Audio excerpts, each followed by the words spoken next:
Ketika ada orang sakit, yang perlu diperhatikan pertama kali, sakit apapun yang diderita harus dihadirkan ridha dan ikhlas, sabar. Karena mereka yang kondisi sakit seperti ini, mereka adalah orang-orang yang pertama dicatat pahala di sisi Allah Subhanahu wa taala, dihapuskan dosanya, plus Allah akan jadikan kesembuhan lebih cepat. Karena ikhlas, ridha, sabar termasuk ketakwaan kepada Allah Subhanahu wa taala. Allah berfirman, "Wa may yattaqillaha yaj'al lahu makhraja wa yarzuqhu min haitsu la yahtasib." Barang siapa bertakwa kepada Allah, Allah akan jadikan jalan keluar. Termasuk ikhlas, ridha, sabar ketika sakit. Ini adalah ketakwaan kepada Allah, dan Allah akan jadikan jalan keluar dari mereka, dari penyakit mereka. Dan lebih dari itu, Allah berikan rizki yang dia nggak sangka-sangka. Warzuqhu min haitsu la yahtasib. Dikasih jalan keluar plus ditambah rizki. Jalan keluar dari masalah dia, termasuk jalan keluar dari penyakit dia, plus setelah itu apa? Diberi rizki nggak disangka-sangka. Bisa jadi dia lebih sehat setelah dia sakit. Rizki bisa jadi rizki berupa diampuni dosa-dosa kita dengan digugurkan dosa kita karena sakit. Rizki bisa berupa rizki sehat. Rizki bisa berupa rizki yang Allah jadikan sel-sel kita kembali baru setelah sel-sel yang tua. Rizki bisa berupa rizki harta, ya, dan lain sebagainya. Rizki iman. Fa ini rahmanakumullah jami'an. Sebelumnya kita tidak dianjurkan untuk putus asa dari rahmat Allah Subhanahu wa taala. Karena putus asa dari rahmat Allah termasuk dosa besar. Termasuk putus asa dari kesembuhan dari Allah ketika Anda sakit juga termasuk dosa besar. Orang yang putus asa, orang yang diberi cobaan oleh Allah berupa musibah dan penyakit, dia tidak sabar, dia mencela takdir, ya, dia enggak ridha dan dia putus asa, maka ini akan memperparah penyakit dia. Enggak akan mendatangkan manfaat, kecuali apa? Penyakitnya semakin parah. Allah Subhanahu wa taala melarang kita untuk putus asa. Dan Allah lah yang akan menyingkap apa? Bala dan musibah. Bala, musibah, manfaat itu semua dari Allah Subhanahu wa taala. Datang dari Allah Subhanahu wa taala. Maka kita kembali, ketika Allah menciptakan musibah kepada kita, kita kembali kepada yang menciptakan musibah. Ketika Anda diganggu oleh jin, oleh setan, Anda nggak perlu kuat-kuatan dengan tenaga kita, cukup kembali kepada yang menciptakan jin dan setan. Ya, begitu pula penyakit. Ketika Allah ciptakan penyakit, Anda kembalikan kepada Allah dengan ridha, sabar dan ikhlas.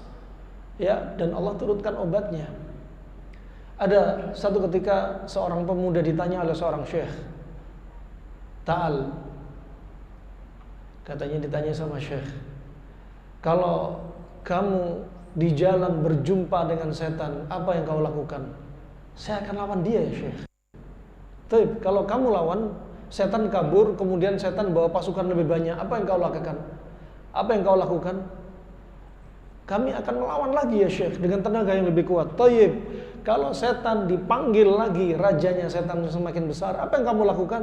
Saya keluarkan dengan sekuat tenaga ya syekh. Kata syekh, cara kamu terlalu panjang.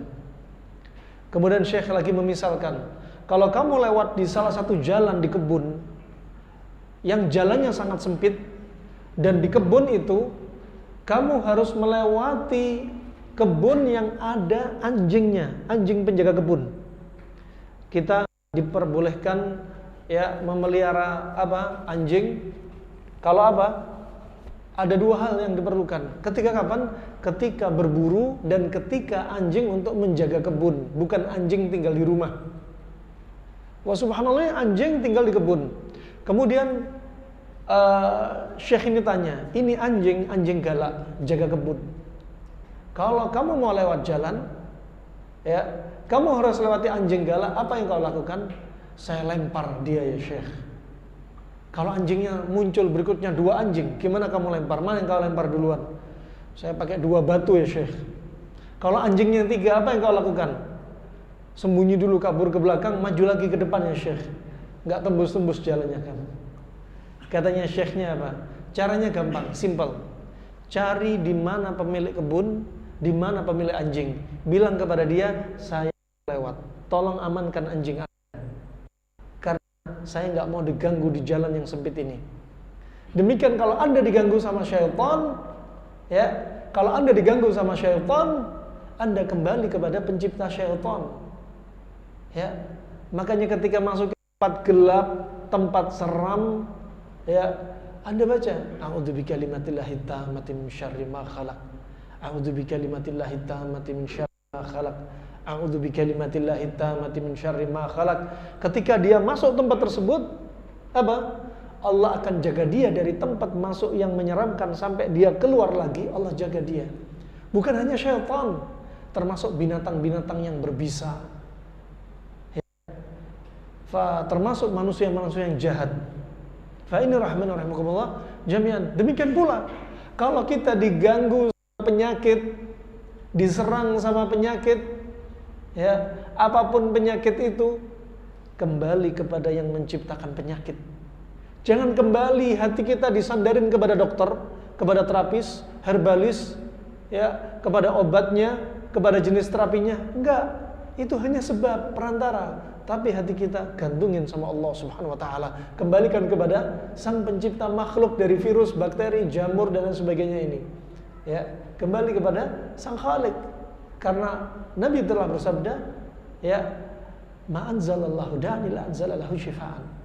Ya, Allah tidak akan menciptakan satu penyakit Allah kecuali apa? Allah ciptakan obat. Kita kembali kepada Allah yang menciptakan penyakit yang sedang menyerang kita. Kembali sama Allah, ridha, ikhlas, sabar. Ya, ketemu jalan keluarnya. Wa may yattaqillah yaj'al lahu makhraja. Dikasih kabar, dimudahin sama Allah untuk mencari sebab-sebab jalan keluar. Sebab kesembuhan itu ada 2. Allah sembuhkan hamba Allah dengan tanpa mengambil sebab. Dia sakit, kalau Allah berkehendak langsung sembuh, langsung sembuh. Ya. Dan kita nggak tahu apakah Allah jadikan kita sebab yang ini apa enggak, kita nggak tahu. Ada orang kena stroke, biarlah saya nggak usah ngapa-ngapain, saya nunggu kehendak Allah. Bukan demikian. Ya. Ini orang yang tawakalnya letoy, ya, orang yang tawakalnya lemah. Ihris ala ma yanfa'uk wa la ta'jaz wasta'in billah. Semangatlah untuk apa? Ngambil manfaat di dunia dan di akhirat, termasuk semangat untuk berobat, untuk sembuh, kemudian jadi semangat ibadah. Nah, wala ta'jaz, jangan lemah, minta tolong sama Allah Subhanahu wa taala. Ya Allah, berikan petunjuk pada saya Allah dari obat penyakit yang saya derita ini ya Allah. Rasulullah kena sihir juga demikian. Ketika disihir, sihir hayalan. Sampai disebutkan Aisyah dalam riwayat Imam Bukhari, Rasulullah merasa mendatangi istrinya, padahal Rasulullah nggak pernah mendatangi istrinya. Disebutkan, ada yang menyebutkan 40 hari, ada yang menyebutkan selama 6 bulan nggak pernah mendatangi 9 istrinya. Artinya nggak pernah berhubungan intim. Tapi Rasulullah berhayal. Ini sihir hayalan. Karena sihir itu ada 2 kata Syekh Ibnu Utsaimin. Sihir hayalan dan sihir yang berdampak pada fisik. Ada orang disihir kena kanker, disihir kena stroke, disihir gatal-gatal seluruh tubuh, disihir kena migrain, vertigo dan sebagainya. Ini Rasulullah kena sihir hayalan. Rasulullah berdoa kepada Allah. Dikirimlah malaikat, 1 malaikat di kepala, 1 malaikat di kaki. Makanya minta sama Allah Subhanahu wa taala, minta kepada yang menciptakan penyakit. Adapun dokter, obatnya, terapis, herbalnya, ya, itu semua hanya perantara sebab, dan hati kita nggak boleh digantungkan ke sebab dan perantara sebab. Hati kita hanya murni digantungkan oleh Allah Subhanahu wa taala. Nah, silakan ambil sebab sah-sah, dan bahkan disyariatkan wujud tawakal yang sempurna, ngambil sebab. Cari sebab yang cocok. Nabi sudah menyebutkan, idza wafaqa ma anzalallahu da'an illa anzalallahu syifaan. Enggak akan Allah turunkan penyakit kecuali Allah turunkan obat. Wa idza wafaqa dawa'ud da' bara'a bi'idznillah. Kalau obat itu cocok dengan jenis penyakit, maka akan sembuh. Maka ambil sebab. Nah, ini jenis pengobatan yang kedua, kesembuhan yang kedua.